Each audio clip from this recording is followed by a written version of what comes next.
I want to talk to you about what's next. I mean, obviously you fought Conor McGregor before, suffered a loss, TKO back in September 14th. But like you said, 5 years ago is a long time.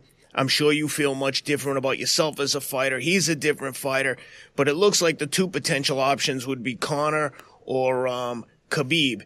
And, you know, the way that I think some opponents and some of the media might have overlooked you, I can almost guarantee you that both of those guys are probably doing the same thing and thinking like, okay, I got this one. And I'm sure that Max might have felt the same way. What do you think is next? Is there one guy you want more than the other, or what are your thoughts on those two guys? Well, what I have right here on my shoulder is a piece of the world title. Absolutely. We have to unify it with the undisputed champion, Khabib Nurmagomedov. And his suspension ends, I believe, in September. So that's the fight that has to happen. And like you said, they are already counting me out. I've seen the headlines. Dustin Poirier is going to be mauled by Khabib Nurmagomedov. This is going to be another one-sided fight for Khabib. But guess what? I have 25 minutes to make life fair. We'll see if that happens. You know, I count on me. So that's what should happen. Me and Khabib should fight in September and unify these belts. Yep, I agree with you, and I think that you hit the nail right on the head. People can say and think whatever they want. They can't control what's in your mind and what your actions are. And that's one that I'm looking forward to because that's an interesting matchup. Obviously, he's got the strong wrestling background and ground game, but I don't think his stand-up game is even on the same level as yours.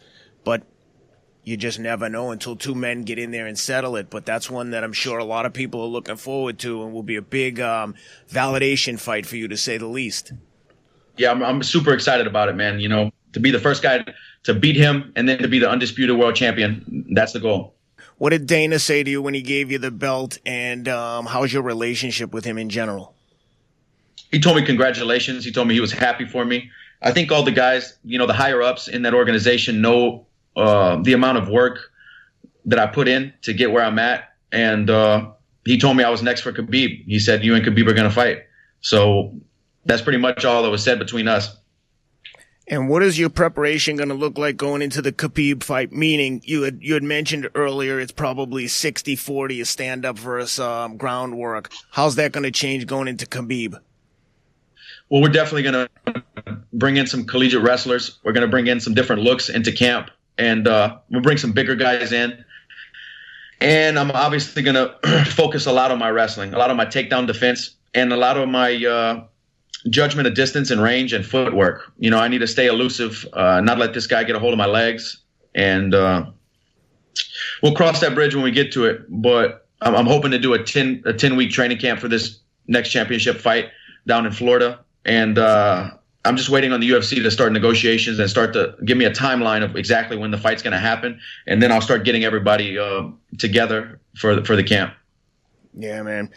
Assuming, just go with me for a minute, assuming you get through Khabib, how badly do you want to avenge the loss against Conor McGregor? You know, something changed in me over the last few years. It's not about revenge anymore for me. It's not about getting even with these guys. It's about being prosperous, man. It's about creating my own lane, creating my own legacy. You know, I am emotionally attached to fighting because it is, you know, it takes all of me, and I'm just an emotional guy when it comes to that. But I've learned to let that stuff go. You know, that was a fight that I dropped. I don't owe him anything. I don't owe him a payback. I don't owe him anything. You know, if I get an opportunity to go in there and fight him again, that'd be great. I can show the skills that I've improved. I can show the mindset that I've improved. But other than that, I don't hold grudges. And you know, like I said, my goal is not to get even with these guys. My goal is to pass by these guys, to blow by these guys and prosper. Yeah, man, I'm not surprised that's your answer. As like we discussed earlier with your maturity level, it just seems so obvious that you're operating on another level when it comes to some of this trash talking and grudge holding, etc., that goes along with fighting a lot of the times.